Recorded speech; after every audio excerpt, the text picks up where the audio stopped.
When time steals our years away, shall steal our pleasures too. The memory of the past will stay, and half our joys renew.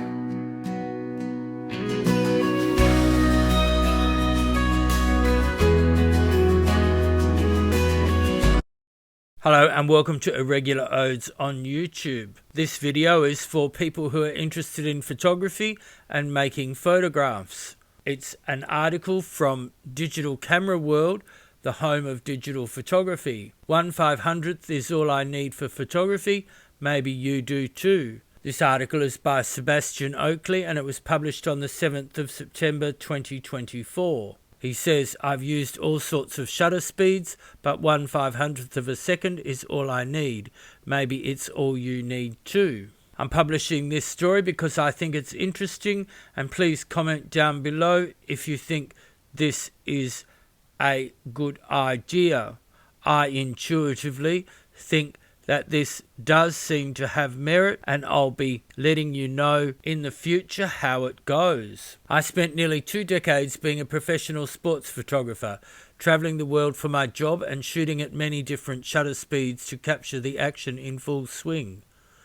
Now, as I've changed gears and try to capture the beauty in the mundane through street documentary photography, 1/500 seconds seems to be my limit. Well, not even my limit, more a always-on approach.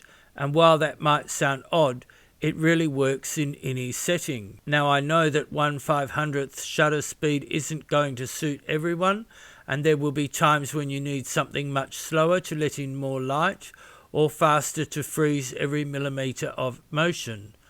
But for some reason I have all my cameras set to 1/500th and it always just seems to work out really well.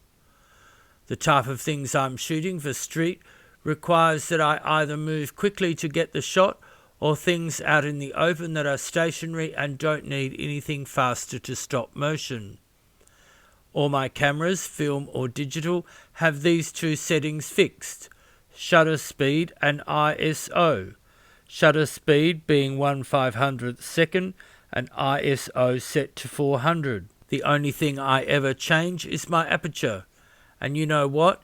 It just works so well for me that I'd highly recommend trying it yourself. I guess you could say I'm manually adjusting with a shutter priority mindset when I go out shooting, by just adjusting the aperture to my environment, but knowing that I have 1/500th set on my camera means I'm confident that any situation that comes my way, I can capture it and my images will be motion free. Personally, I see no need for shutter speeds of 1/4000 and above, because honestly 1/500th just works so well. It's like my own gold standard and the setting I first change on any camera. While this might be a very primitive way of capturing images, it is also the way many photographers shot in the film days when nothing had a light meter built in and people might not have one to hand. The technique is called the Sunny 16 rule and focuses on changing your aperture to the available light around you, but keeping your shutter speed the same as your ASA film speed or ISO. Most common films in the day were rated at ASA 400 and ASA 800, so according to the Sunny 16 rule, you'd set your shutter speed at 1/500th or 1/1000 respectively. The rule is that the number under the fraction is the nearest to the ASA/ISO. Since shutter speeds tend to be 1/500 seconds rather than 1/400 seconds, the numbers aren't quite perfect reciprocals. While we now live in the digital age, and I still shoot analog and digital, this rule still applies, and it is the best technique I learned in my photography. Would it be nice to change shutter speeds once in a while? Yes, but do I really need to? Not in the slightest. 1/500th is my go-to shutter speed for everything. Knowing that my camera is set to that speed, I can capture any shot I want and know what I'm going to get. be that on film or shooting digital. It frees my mind to think about other things in the image.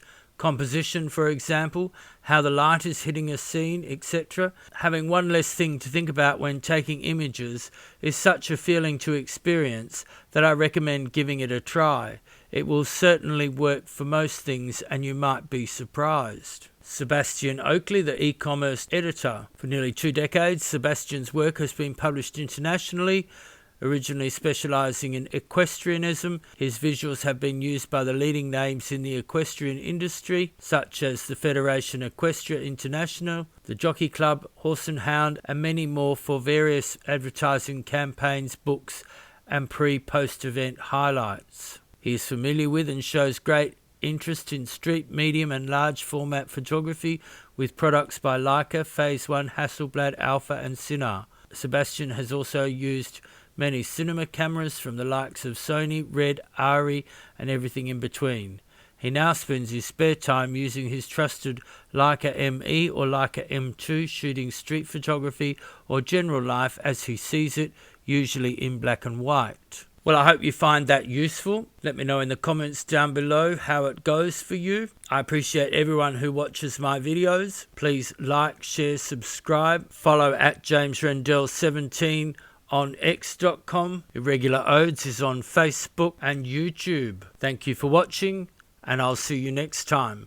Bye bye. Cuando el tiempo que nos roba los años nos robe también los placeres, el recuerdo del pasado se quedará y la mitad de nuestras alegrías se renovará. When time, who steals our years away, shall steal our pleasures too, the memory of the past will stay and half our joys renew. Then talk no more of future gloom, but our joy shall always last, for hope shall brighten days to come and memory gild the past. Entonces no hables más de la tristeza futura, nuestras alegrías siempre durarán, porque la esperanza iluminará los días venideros y la memoria adoró el pasado.